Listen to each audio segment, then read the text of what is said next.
माझी या मालिकेतली भूमिका खूप वेगळी आहे. मी आतापर्यंत केलेल्या सगळ्या भूमिकांपेक्षा वेगळी आहे. मी एक प्रेमळ आजीचा रोल करते. मी हेड ऑफ द फॅमिली आहे जसं त्यांनी सांगितलं. प्रेमळ आहे. माझं घर, माझं कुटुंब जोडून एकत्र आम्ही सगळ्यांनी एकत्र राहावं यासाठी धडपडणारी आजी आहे. घरातल्या सगळ्यांवर तिचा वचक आहे.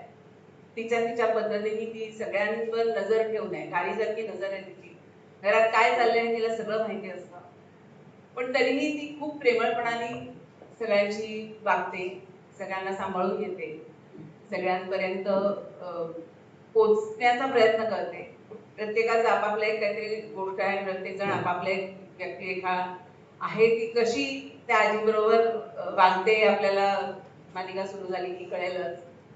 पण आजीचा प्रयत्न आणि धडपड हीच आहे की सगळ्यांना जोडून एकत्र सगळ्यांनी छान राहावं. पण तिचं सगळ्यात जास्त प्रेम तिच्या नातवावर आहे.